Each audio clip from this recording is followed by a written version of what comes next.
Bueno, finalmente en esta jornada, Juan Lanchipa fue posesionado como nuevo fiscal general del Estado Plurinacional de Bolivia. Y la verdad es que alejados del ánimo de a lo mejor atizar algún fuego, especular en relación al proceso, nos esperamos esta posesión para reflexionar un poco, para poder analizar con usted, para que usted pueda conocer algunos detalles que se han llevado adelante a partir de la selección de los postulantes a fiscal general y cómo será la experiencia en países de Europa o países de la región. Voy a saludar a Catalina Rodrigo, estudiante de Ciencias Políticas. Catalina, ¿cómo estás? Bienvenida. Gracias. Bienvenida, muchísimas gracias por estar en Claro Oscuro. Y Marcelo Arequipa, que es politólogo, que también nos visita seguido en RTP, pero es muy pocas veces las que podemos tenerlo en Claro Oscuro. ¿Cómo estás, Marcelo? Sí, bienvenido. muy bien, Ángel, gracias. A ver, Marcelo, empiezo contigo para que nos cuentes un poco cuál fue el espíritu de hacer esta investigación que nos va a aproximar a esta mirada más amplia, más macro, de cómo son los procesos de selección de fiscal general. Sí, en realidad, claro, el espíritu cuando lo concebimos, la idea con Catalina de hacer esta investigación es hacer una suerte de balance en Bolivia de cómo se ha ido transformando en realidad la idea de la elección del fiscal general en este país, desde la Constitución del 67, luego la actual, las reformas, que hubieron entre medio, claro, y luego la de ahora, ¿no? Es decir, y luego eso, verlo en perspectiva de claro, cuál es el balance en realidad, con una perspectiva, con un espíritu, propositivo, en la medida en la que el balance en general de lo interno en Bolivia y un poco el balance de lo que hay en otros países, nos podría servir para ver qué podríamos hacer para mejorar de aquí a 6 años cuando estemos otra vez eligiendo un nuevo fiscal general. Catalina, en el inicio de la investigación, cuando tú ibas revisando todos los antecedentes que hablaban de la configuración de esta elección en el país, ¿tú sentiste que de alguna manera siempre se lleva agua al molino de quien está gobernando? ¿El gobernante tiene como la intención de maniobrar esta elección? ¿O realmente podríamos hoy decir que se intenta hacer avances? Creo que hay un intento de hacer avances, en especial, digamos, por los exámenes y los diferentes filtros que se han puesto en medio, ¿no? El hecho de, digamos, de que no sea el presidente quien designe al fiscal general, como lo era en la Constitución del 67, es completamente un avance. Es una apertura, sí. Exactamente, pero aún creo, digamos, que hay muchas cosas en las que se pueden avanzar. No es solamente la elección, sino hay algo mucho más profundo ahí. Claro. En algún momento vamos a hablar acerca del procedimiento en sí de elección y vamos a ver cuáles son los más y los menos al momento de evaluar cómo se ha pensado esta configuración. Pero es probable que las coyunturas políticas siempre te lleven a sospechar de la buena voluntad de un gobierno, de un Estado para la elección. ¿Por qué? ¿Cuál es la figura, cuál es el rol de este fiscal general del Estado y por qué está tan próximo o es tan susceptible a estar próximo a las líneas de poder? Lo que pasa es que yo creo que eso tiene que ver con la conformación del poder, hoy día de los poderes del Estado. ¿A qué me refiero con eso? A ver, en el diseño en el cual está concebido hoy día la elección del fiscal general, en un contexto en el cual la Asamblea Legislativa Plurinacional no fuera dominada, digamos, en sus 2/3 por una sola fuerza política, probablemente eso empujaría a una suerte de negociaciones y de pactos, es decir, de negociaciones internas, ¿no? Que probablemente con los filtros que nos decía hace rato, Catalina, que tenemos hoy día respecto a las anteriores constituciones, quizá eso hubiera sido un poco saludable en realidad para la democracia. Quizá hubiéramos estado hoy día frente a un escenario en el cual la sensación de que un fiscal general viene predeterminado por alguien desde arriba, probablemente eso hubiera sido más difuminado, es decir, quiero decir más calmo, ¿no? Lo que pasa es que tenemos, como tú bien decías, una coyuntura política específica en la cual ciertamente hay una mayoría congresal, hay un partido que tiene la mayoría y que va a ejercer, lógicamente, digamos, la mayoría en la cual está controlándolo. Eso es bastante lógico, bastante obvio, ¿no? Claro. Pero ahora, basados en esta experiencia, creo que es importante introducir entonces otros filtros, porque este escenario creo que no lo teníamos previsto, es decir, no teníamos previsto, entonces creo que ahora hacia adelante hay que ver otros filtros. Catalina, la investigación se ha dividido en 3 partes. Háblame, por favor, descríbeme un poquito las partes que se han... Bueno, la primera parte es un repaso de cómo se elige y cuál es el proceso en otros países, tanto desde Estados Unidos como Francia o nuestros vecinos, Perú, Brasil, Argentina, que eran dos de los últimos 2 eran ejemplos que nos interesaba mucho ver, justamente por el tema de los juicios a Lula da Silva y a Cristina Kirchner, ¿no? La segunda parte es un repaso de cómo en la historia del país se ha ido cambiando este proceso. Y finalmente, ya este proceso del 2018, en el que se hace la convocatoria, la inhabilitación y la habilitación de los candidatos, y con temas como, por ejemplo, cuál ha sido el examen que se ha dado, el análisis del examen, y la edad de los candidatos. Ya. Marcelo, ayúdame a revisar un poco cuáles son los puntos más fuertes o estas experiencias en países del extranjero que podrían ayudarnos a lo mejor a fortalecer la base de lo que nosotros tenemos hoy como procedimiento para elección del fiscal general.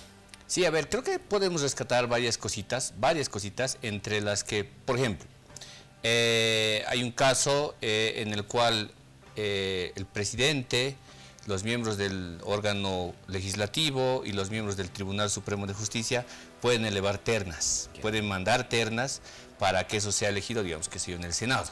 Es decir, pueden elevar ternas de juristas eminentes e importantes y respetables. Entonces, eso puede luego ser objeto de un examen de competencia, que creo, igual coincidíamos con Catalina en la idea de que eso se puede combinar con otras experiencias en las cuales el examen de competencia no es un examen memorístico, ¿no? Sino es un examen práctico, es un examen en el cual el que está postulando tiene que demostrar realmente conocimientos prácticos y precisos con algún caso determinado. Entonces, eso creo que da mucha posibilidad, mucho juego para darle mayor legitimidad incluso al candidato, ¿no? Otro ejemplo, quizá que probablemente está igual en la revisión de un poco de las experiencias, es los términos de mandato. En Estados Unidos no hay un término de mandato limitado, es decir, es ilimitado. Pero claro, tiene que pasar igual por otros filtros. En Argentina otros casos, dura lo que dura el gobierno, ¿no? Exacto, en Argentina dura lo que dura el gobierno, sí. En Perú duran 2 años, o en Brasil, perdón, duran 2 años con la posibilidad de que haya una más. Entonces, hay diferenciaciones ahí, es decir, yo no tomaría tanto como el término de mandato como algo que es absoluto, sino lo que creo que sí hay que tomar como algo más absoluto es el tema de la práctica y realmente la demostración de destreza del candidato, no tanto frente al poder político, y esto es bien importante. Catalina me va a corregir, pero hay un caso en algún país donde son magistrados o son abogados preeminentes. Francia, donde uno tiene que dar el examen frente a abogados importantes y respetados por la población, ¿no? Entonces, tiene que dar un examen práctico en realidad, ¿no? Es decir, demostrar realmente conocimiento del tema frente a otros abogados que son importantes, casi como una defensa de tesis, si me permites, un poco para que haya, digamos, cierto paralelismo, ¿no? Catalina, en las otras variables se han observado rangos de edad, experiencia en cargos previos que tengan que ver con la administración de la justicia. Sí, bueno, hemos analizado, digamos, y hemos observado que los candidatos, muchos de ellos no llegan, digamos, a más del máster, y hay uno solo con un diplomado, ¿verdad? Sí. En la experiencia Bolivia ahora. Exacto, y el rango de edad es desde 39 años hasta los 60 años, y la mayor parte de los candidatos tiene una edad de más de 49 años. Y personalmente creo que eso es importante, ¿no? Porque como decía Marcelo antes, la experiencia, no tanto laboral, sino incluso de vida, es muy importante, porque es muy fácil memorizarse las preguntas o las respuestas de un texto, pero ya llevarlo a la práctica es algo muchísimo más complicado. Ahora, ojo que hay un detallito más ahí también, ¿no? Es decir, la edad no necesariamente implica el tema de la experiencia en el tema del rubro del derecho. Está bien una parte de lo que dice Catalina, pero hay otra parte también que nosotros hemos investigado, que es importante esto de... Hay personas que han tardado más de 30 años de salir de la licenciatura en Derecho, es decir, entre 20 y 30 años, digamos, habrán tardado en salir, solamente licenciados en Derecho, quiero decir, dentro del esquema. Una cosa que hay que empezar a quebrar, que creo que ese es un tema generacional finalmente. Hoy día salen más jóvenes en realidad de la licenciatura, eso está clarísimo, ¿no? Y además hay otra cosa que me parece que en el imaginario social, creo que es bien importante. Hay cada vez más mujeres vinculadas al tema del derecho y hay cada vez más mujeres vinculadas al tema de lo penal. Hoy día no tanto con el tema de los candidatos. De 46 apenas teníamos 6 mujeres que estaban en la primera etapa. En la última etapa no pasa ni una mujer. Claro, no pasó a la... Ni una mujer a la última etapa. Entonces, tengo la esperanza de que en términos de lo que es, digamos, el imaginario social, pueda representar un cambio importante. Claro. No tanto dando precisamente el tema de que porque es mujer lo va a hacer bien, no, sino porque creo que realmente hay una suerte de imaginario social que tiene que terminar por quebrarse, esa idea de que el abogado penalista es más hombre, no es tanto mujer, esas cosas que creo que terminan siendo quiebres generacionales, que los vamos a ir rompiendo en realidad, ¿no? Claro. Catalina, hay un vacío en la convocatoria Bolivia que tu investigación también toca, y es el tema de las impugnaciones y esta suerte de jueguito que se daba, que quedaba como un vacío que luego terminaba como habilitándolo nuevamente. Claro, sí, es como si se borraran, ¿no? Sí. Explícanos un poquito esto y analízanos un poquito cómo se podría resolver este tema. Claro, bueno, en la designación para la habilitación de los candidatos, uno de los requisitos es que no tengan... ¿cómo se dice? Sentencias anteriores, ¿no?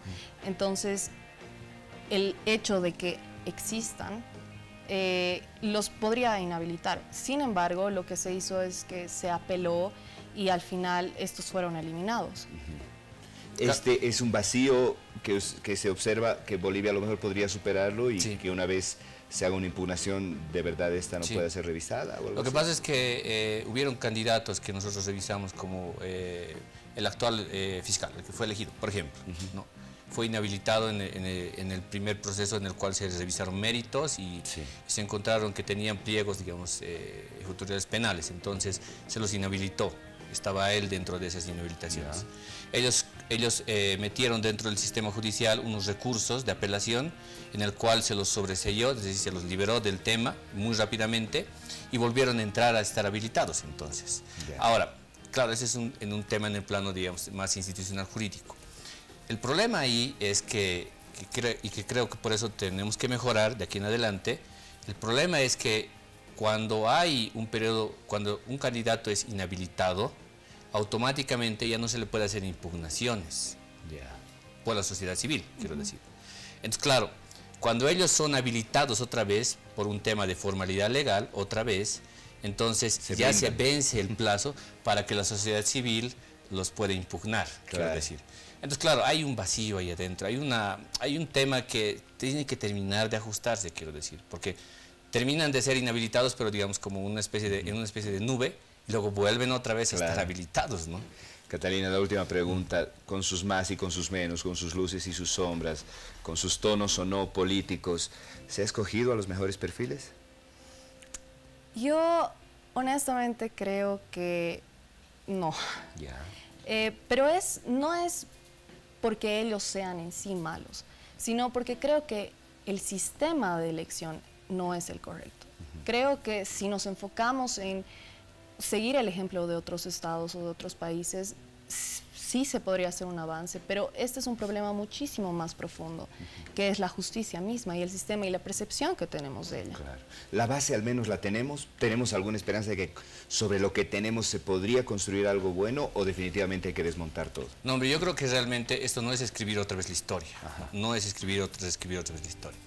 Yo creo que del avance de haber tenido de que antes solamente el presidente elegía, luego después que el Senado manda unas ternas para que el presidente considere quién va a ser elegido, y luego para que haya convocatoria pública, para que sea abierto en realidad el tema para elegir fiscal general, a tener hoy día la posibilidad en la que ya no solamente vemos quién es fulano de tal, sino también le damos cierta ponderación a su trabajo, y ahora sí le damos cierta ponderación. Creo que ya es un avance, es decir, si uno se fija en perspectiva, hay una base importante. Que la coyuntura hoy día esté específicamente enraizada en el tema de la percepción más negativas respecto al tema de justicia, es evidente, pero creo que hay que intentar alejarse, como tú bien decías al principio, intentar tomar las cosas con un poquito de distancia, reflexionando para ver qué cosas nos podrían servir en adelante, ¿no? Y creo que ciertamente, si tratamos de innovar en el tema de que ya no sea tan memorístico, de que no sea solamente un checklist a los méritos que tienen los abogados, y de que sea una cosa mucho más práctica y mucho más cercana con la población, creo que eso va a realmente transformar incluso nuestra justicia, ¿no? Marcelo, muchísimas gracias. Catalina, un gusto enorme y felicidades. Gracias. Mil felicidades por el trabajo. Gracias. De verdad. La justicia en Bolivia, esa justicia que en perspectiva, y recojo eso que decía Marcelo, puede estar dándonos visos de que puede mejorar. Sin embargo, podríamos quedarnos en la coyuntura y podríamos quedarnos insatisfechos por siempre. Y es que si como sociedad no reflexionamos y no le vemos el vaso medio lleno dentro de todo lo malo que puede existir, el hecho es que vamos a perder aceleradamente la confianza en nuestras instituciones, y ese no es el camino para fortalecer una democracia. Vámonos un corte, enseguida volvemos con mucho más de Claroscuro.